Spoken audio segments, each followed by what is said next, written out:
Ezra 5. Pembangunan dimulai lagi dengan izin Raja Darius. Tetapi Nabi Hagai dan Zakaria bin Ido, kedua nabi itu bernubuat terhadap orang-orang Yahudi yang tinggal di Yehuda dan di Yerusalem dalam nama Allah Israel yang menyertai mereka.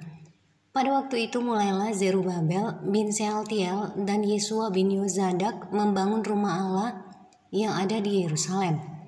Mereka didampingi dan dibantu oleh nabi-nabi Allah. Tetapi pada waktu itu juga datanglah kepada mereka Tatnai, bupati daerah sebelah barat Sungai Efrat, bersama-sama dengan Shetar, Bosnai, dan rekan-rekan mereka. Dan beginilah katanya kepada mereka, "Siapakah yang memberi perintah kepadamu untuk membangun rumah ini dan menyelesaikan tembok ini?"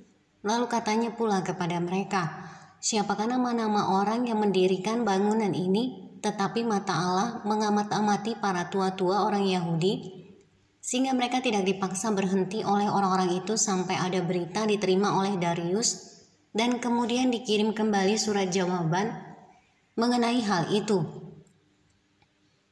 Inilah salinan surat yang dikirim Tatnai, bupati daerah sebelah barat Sungai Efrat, bersama-sama dengan Shetar, Bosnai, dan rekan-rekannya, para punggawa daerah sebelah barat Sungai Efrat, kepada Raja Darius. Mereka mengirim laporan tertulis kepadanya yang bunyinya sebagai berikut. Ke hadapan Raja Darius, salam sejahtera. Kiranya Raja maklum bahwa kami datang ke daerah Yehuda ke rumah Allah yang maha besar. Rumah itu sedang dibangun dengan batu yang besar-besar. Sedang dindingnya dilapis dengan kayu dan pekerjaan itu dikerjakan dengan seksama dan berjalan lancar di tangan mereka. Kemudian kami menanyai para tua-tua itu dan beginilah kata kami kepada mereka, "Siapakah yang memberi perintah kepadamu untuk membangun rumah ini dan menyelesaikan tembok ini?" Lagi pula kami tanyakan kepada mereka nama-nama mereka untuk memberitahukannya kepada tuanku dengan mencatat nama orang-orang yang mengepalai mereka. Inilah jawaban yang diberikan mereka kepada kami. Kami adalah hamba-hamba Allah semesta langit dan bumi, dan kami membangun kembali rumah yang telah didirikan bertahun-tahun sebelumnya didirikan dan diselesaikan oleh seorang Raja Israel yang agung.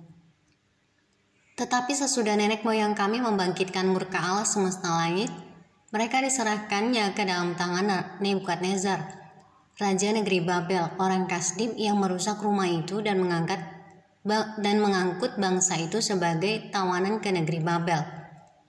Akan tetapi pada tahun pertama zaman Kores, Raja negeri Babel, dikeluarkanlah perintah oleh Raja Kores untuk membangun rumah Allah ini, juga perlengkapan emas dan perak dari rumah Allah yang telah diambil oleh Nebukadnezar dari bait suci yang di Yerusalem dan dibawa ke dalam bait suci yang di Babel.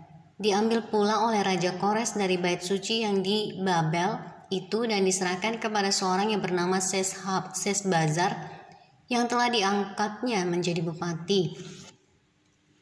Perintahnya kepadanya, "Ambillah perlengkapan ini, pergilah dan taruhlah ini di dalam bait suci yang di Yerusalem, dan biarlah rumah Allah dibangun di tempatnya yang semula." Kemudian datanglah Sesbazar meletakkan dasar rumah Allah yang ada di Yerusalem.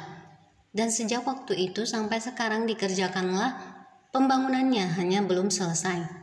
Oleh sebab itu, jikalau dianggap baik oleh raja, maka hendaklah diadakan penyelidikan di dalam gedung perbendaharaan raja di sana, di Babel, apakah pernah dikeluarkan perintah oleh Raja Kores untuk membangun kembali rumah Allah yang di Yerusalem itu. Kemudian keputusan raja tentang hal itu kiranya dikirimkan kepada kami.